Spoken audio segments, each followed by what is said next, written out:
She vanished in the forest. The footprints following her weren't human. Evelyn Marlowe left her house on a wet October afternoon and did not come back. For 3 weeks, helicopters swept the canopy, volunteers threaded the undergrowth with headlamps, dogs worked the scent until their handlers called them off. Nothing. Trails died against moss and root without sign. A town muttered, then organized, then grew quiet again, except for the people who could not let it go. They found the first prints after a night of rain, where the earth had soaked and held impressions like a ledger. The restricted path was slashed through young pines, the ground soft. At first the marks looked ordinary, a barefoot stride, toes splayed, the length and pace matching the measurements taken from Evelyn's size 10 feet. They matched the careful rhythm of someone walking untouched by panic. They matched her. Then the line changed. Toe gaps widened until toes were indistinct ridges, as if the human shape had been stretched. The arch grew exaggerated, a long crescent that dug deeper into the loam with each step. The heel mark lengthened into a narrow backward sweep. The stride elongated.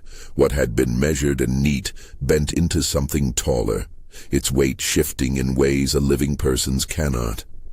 Where the prints first showed nail beds and skin folds, they blurred into slashes of impression, an imprint that suggested height and reach more than a human footprint could account for. The prints kept moving away from the direction of the road, toward thicker trees and a place the searchers avoided after dusk. Photographs of those impressions were locked away by investigators. Descriptions, carefully controlled, leaked like cold air through closed windows. If you have a theory about what happened to Evelyn, drop it in the comments. One man refused to leave the forest when the official teams pulled back. He was not an investigator exactly. He was a volunteer who kept coming, who had known Evelyn in passing at the farmer's market, who could not leave the blank space her absence had opened. He slept in his truck on the service road and would walk a little farther every morning, trailing the faintest signs the others missed. When he spoke later, his recollection came in fragments. He said the silence wasn't empty. It listened, the man recalled. It copied what I did. I felt steps behind me matching mine. But when I spun around, nothing. It was like something reading my feet. He kept his sentences short. He described how his own footsteps seemed to echo back at him a half-beat later, not as sound, but as impression. A tiny bending disturbance of leaves just where his heel had been. Once, he said, a twig snapped behind him in a way that matched the cadence of his heartbeat. He ran. The sound followed. When he reached the edge of the tree line, the ground behind him was a line of prints that started ordinary and then fell into that same abnormal elongation as though someone had put on a different foot halfway through the walk. Claustrophobia grew in the description. It was not simply being watched, it was being copied. The forest responded to presence like an organism rehearsing a borrowed gait. Investigators returned to Evelyn's home after the rain, compelled by the prints and by a small, nagging detail the volunteer mentioned. The way the figure had held itself, an odd tilt of the head that Evelyn had been known for when listening, a habit of stopping mid-step to examine a sound. Her house did not look abandoned. Coffee mugs sat with rings on the table. A scarf, a faded green knit, hung over a chairback, still smelling faintly of smoke and wood polish. They pried up floorboards in the old study, in the corner under a rug she had once used to kneel while arranging seeds for planting. Beneath splintered boards, they found a narrow passage, too small for a person to stand upright in for long. The confined space sloped downward into the dark. On the wood that lined the crawl, someone had carved a symbol over and over, a set of elongated lines like fingers stretched toward a horizon. It was the same motif repeated with an obsessional hand, a sharp rhythm scratching the grain. Nearby, in shallower marks, a phrase had been scored into the timber with something like a nail. The letters were not neat. They read, "It learns through us." The words sat there like a verdict. No name, no date. Just that sentence, raw and tremulous. History in one small town is not long before it learns to forget. But records of a disappearance 3 decades earlier, from a hamlet 20 miles away, surfaced when a retired librarian brought a brittle newspaper clipping to the investigators. A woman had vanished on a logging road. The search turned up prints similarly anomalous, at the time written off as bad photographs or animal tracks pressed odd by saturated soil. Witnesses from that era described the same uncanny mimicry.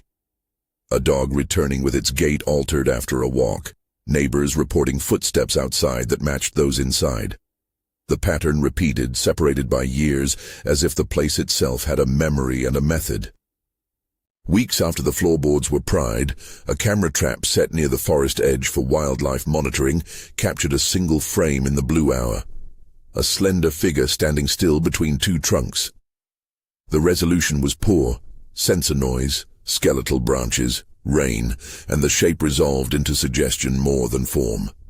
It registered as tall, thin, shoulders narrow, limbs long. But the arresting detail was posture, the head tilt. Photographers who had known Evelyn saw it and felt the catch in their throats. The figure held itself in a stance that recalled the woman's habitual listening pose, the same angle of curiosity and caution. The shape might have been a person photographed badly. It might have been something else, indifferent to labels, adopting a human angle because that is the language it had learned. Investigators disagreed on the image. Some argued for an animal caught mid-motion, a fox or a lanky deer blurred in low light. Others said the shoulders in that frame bent in ways animals do not.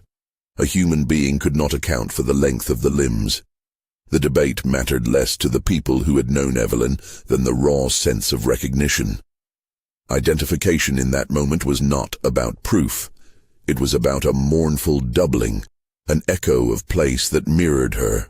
Across conversations, a single question tugged. When the forest returns something that looks like who you lost, what has actually come back? The notion divides neatly into 2 trajectories that neither contradict nor reconcile one another. On one hand, transformation, the missing person altered, learning to move in new, exaggerated ways, their body becoming something they are and are not. On the other, replacement, an entity taking on the shell of the lost, studying the patterns, memorizing pitch and stance until it can stand in the place of a human and be mistaken for them. Both are terrifying. Both leave the same hollow in a neck when you hear a footstep on the porch at night. Evelyn remained central in all retellings. People spoke of her hands, dirt-stained from gardening, the laugh that came out small and sudden, the way she would cup her ear to distinguish the patterns of rain. These little truths made the uncanny prints matter beyond their oddity. They anchored fear to a person, not a myth. They made the possibility of her being altered or of something mimicking her feel intimate and unbearable. There were no final answers. No definitive footage that resolved the frame into a face familiar to a cousin or stranger. The prints stop in the dark, fanning into a place where the land drops away into swamp and root and a silence thick enough to hold sound. The volunteer who stayed behind refused to go with the teams when they returned to the house. He would not cross the threshold again, not for any money, not for explanation.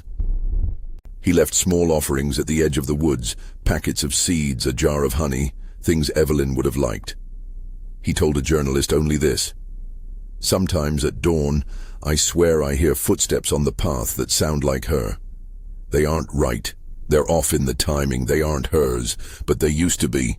If something in that forest has learned to walk like her, what does that mean for the space she once occupied?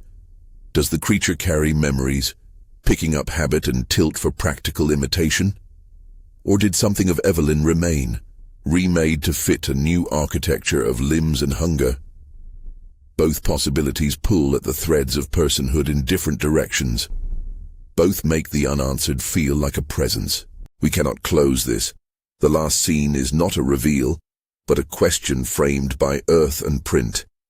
If the forest can learn through us, what will it teach back?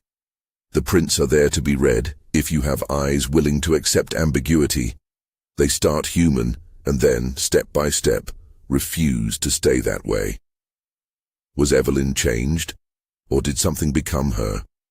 Share your theory in the comments below. If you want more stories where mysteries feel too real, like this video and subscribe to Rise from Tears. And tell someone who likes the unsettled to watch this with you.